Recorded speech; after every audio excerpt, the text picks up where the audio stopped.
E aí, meus queridos, sejam bem-vindos a mais um vídeo do canal. E pra quem não me conhece, eu sou o Vandinho, moro no Japão. E meus queridos, é o seguinte, esse videozinho é continuação do vídeo passado, onde tem a playlist que eu conto as minhas histórias aqui no Japão. E hoje eu vou falar sobre o meu emprego, que eu trabalhei de solda. Mas não é um simples emprego de solda. Pensa numa pauleira, uma máquina que pressionava o meu psicológico, que tava me deixando doido. E eu vou explicar para vocês. E não esqueça de seguir esse modelinho aqui, ó, que ensina vocês a deixar o joinha sapeca antes do vídeo, para fortalecer o canal, a se inscrever nesse botãozinho vermelho se você não for inscrito. E mais importante de tudo, mais importante, clicar esse sininho aí para vocês não perder nenhuma notificação e ser avisado toda vez que sair vídeo do Vandinho. Como eu falei no vídeo passado lá, eu ia trabalhar na boca do forno, mas deu certo de eu pegar um serviço de solda. Top! Era o que eu queria? Era o que eu queria. Mas pensa numa pressão que dava. E por que que dava uma pressão?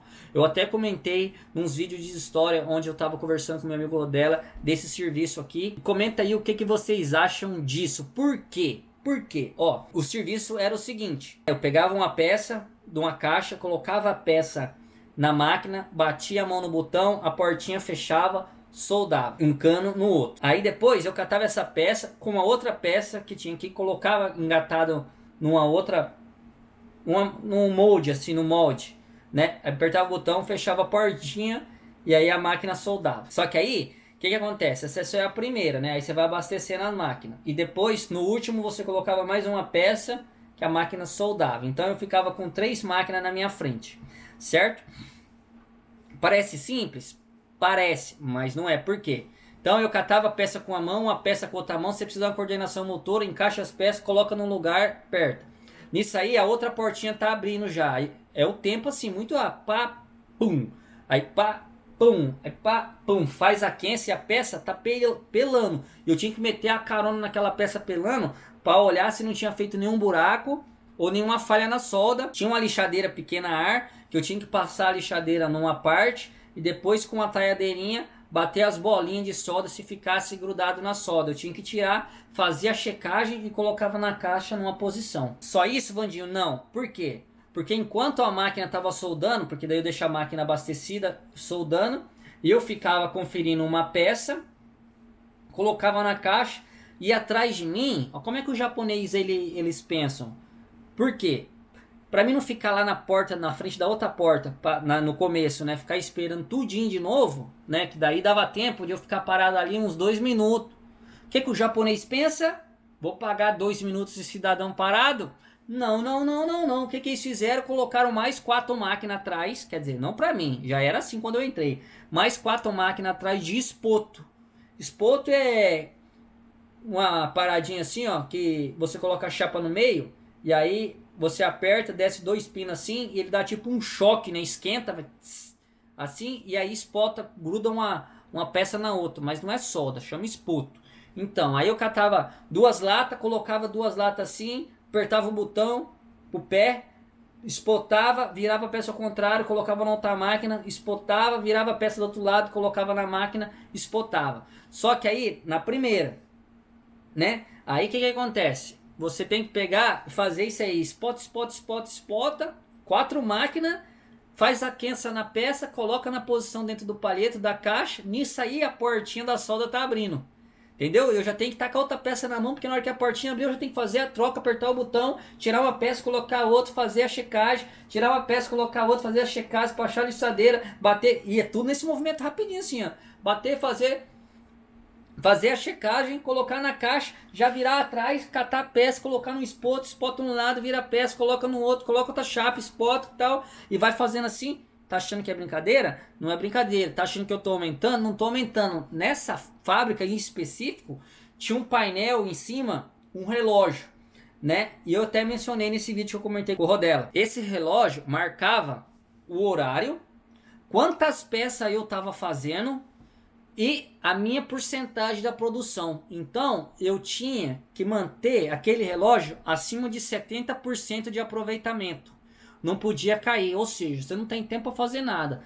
Eles programaram a peça, a máquina naquela velocidade. Então quando abrisse a portinha eu já tinha que estar ali para fazer a troca. Abrisse a portinha eu tinha que fazer a troca. E ficava igual um peãozinho, ó. Papum, papum, papum. E pauleira, pauleira e pauleira. Por quê? Porque eles fizeram isso aí, acho que para exigir o máximo do funcionário, numa maneira de não deixar você parado, porque daí você não consegue fazer as coisas no seu tempo, você tem que fazer no tempo da máquina. Lógico, eu tava no serviço porque eu queria, você tá aqui para trabalhar, tá disposto a isso. Parecia meio abusivo, né, vamos dizer assim, mas era a realidade. Para você ter uma ideia, não é todo dia que você tá 100%. Quando eu entrei, no segundo dia eu tava com uma dor de barriga. Dor de barriga normal que dá na gente no segundo dia. Deixa eu acender a luz aqui. Acende? Isso. Aí o que aconteceu? Eu tava zoado da barriga, então eu tava trabalhando meio mole. E a porcentagem começou a cair. Caiu lá pra 60%. Caiu 60%, o Rancho, que é o responsável do setor, vem. Mano, pensa num japonês brabo. Já chegou, rá! Gritando, brabo. O que tá acontecendo aqui? E eu não entendendo nada que o cara tava falando. E eu, Nihongo Wakaranai, Wakaranai Janai, e pá, e falava, e gritava na minha orelha. E eu apontava pra barriga e falava, minha barriga tá doendo. E o cara não sei o que, não sei o que, e falando pra mim mais rápido. E aí eu falo, minha nossa, o cara tá bravo, e eu tô quase fazendo o número 2 na calça, e a barriga doendo, e eu não aguentando, e o cara brabo, brabo, brabo. Na hora do intervalo, né, na hora do almoço, os caras ligaram pro meu rancho, pro cara da empreiteira, né, pro meu tantocho, falou pro tantocho, ó Barros, é o seguinte, o cara tá bravo que você não tá mantendo a produção, e que se você não manter a produção ele vai te dispensar. Falei, mas fala pra eles que eu tô com dor de barriga. Ele falou, mas ele falou que você tá enrolando, foi que tô enrolando, tô de mais devagar porque minha barriga tá doendo. Ele pegou e falou, tá avisado, se você não manter a produção, ele vai te mandar embora. E eu não tô aumentando não, lá tava desse jeito. Por quê? Porque tava voltando da crise, tava sobrando nego na rua e desempregado. Não teve negócio, tinha que aproveitar a oportunidade e foi com dor de barriga mesmo, fazer aquele relógio subir. E mano, pensa numa pressão. Todo dia eu acordar de manhã cedo e indo pra faca pensando, meu Deus, eu tenho que deixar esse relógio acima de 70. Sabe, você ficava naquela pressão e trabalhando, trabalhando, trabalhando. E eu olhava pra cima no relógio toda hora. E o que me dava mais medo ainda era o seguinte, às vezes, né, às vezes você tava espotando lá, a peça enroscava, sabe, enroscava e aí você queria tirar a peça, meus queridos, eu tentando tirar as peças e a peça enroscada, eu já preocupado com a porta da solda abrir, porque o relógio era programado no lado da solda, o lado do espoto era só para não deixar você parar daquele tempinho, entendeu? Mas é o que eu tinha, né, no momento, é o que eu tinha que encarar, e eu ficava rodando ali, ó, né, nessas máquinas assim, ó, o dia inteirinho, tá? E quando eu entrei, pra vocês terem uma ideia, quando eu entrei era das 8 às 5, não tinha hora extra. O cara só me... Porque quando eu entrei eu demorei 3 dias para conseguir fazer esse relógio subir para cima dos 70. Porque lógico, nos primeiros dias não tem como você manter uma produção que é absurda, né? Mas depois do terceiro dia que eu consegui manter o relógio, né, a 70%, aí ele começou a me dar hora extra. Aí ele falava assim, ó, hoje tem 2 horas, hoje tem 3 horas, dependendo da produção. Imagina, das 8 às 8, andando igual um doido o dia inteiro. Depois eu tinha que andar 5 km a pé até a casa da minha cunhada.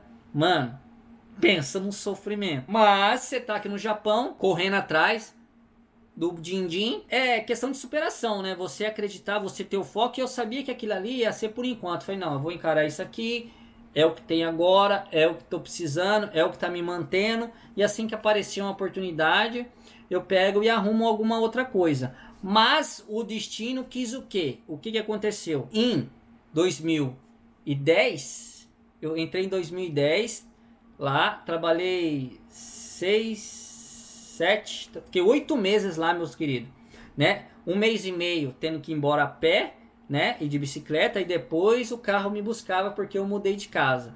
E eu saí de lá só porque o que aconteceu, deu aquele tsunami. Lembra do tsunami que deu acho que em 2011? Quando deu o tsunami, parou a fábrica. Tanto é que eu tava espotando uma peça dessa aí, a hora que eu fui encaixar a peça, eu errei o buraco.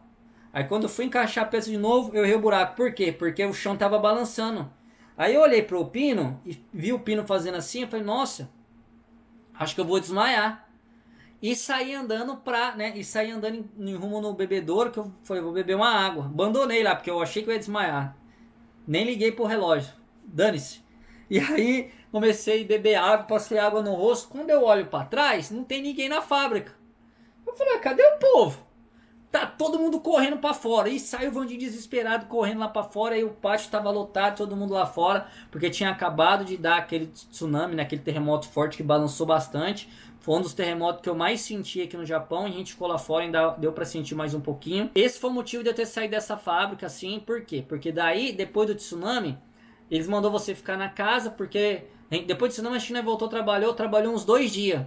E aí já não tinha mais o material, né? Que era o Zaiko, porque vinha da onde foi afetado, né? Então não tinha mais o material para a gente poder fazer a peça. A fábrica parou, o Japão basicamente em muitos lugares parou, e aí a gente ficou parados, né? E aí não tinha din-din, como eu tava 8 meses, 9 meses de Japão, eu tinha pouca grana, e aí no primeiro mês que eu recebi uma merrequinha, eu falei, mano, não vai dar para aguentar aqui não. E aí eu corri atrás de outra coisa, foi para onde eu consegui o serviço da fábrica de doce, que aí é conteúdo para outro vídeo, outra história, mas pensa num perrengue que foi. E esse é mais um vídeo das minhas histórias, meus queridos. Se vocês estão gostando, deixa bastante joinha para me incentivar continuando a compartilhar a minha história aqui no Japão. E lembrando, tudo que eu conto aqui são experiência minha, são meus pontos de vista. Eu não sou o dono da verdade. Se você não concorda comigo, comenta aí, que é top demais a opinião de vocês. E esse foi o videozinho de hoje. Espero que vocês tenham gostado. Até o próximo vídeo. Valeu, até mais.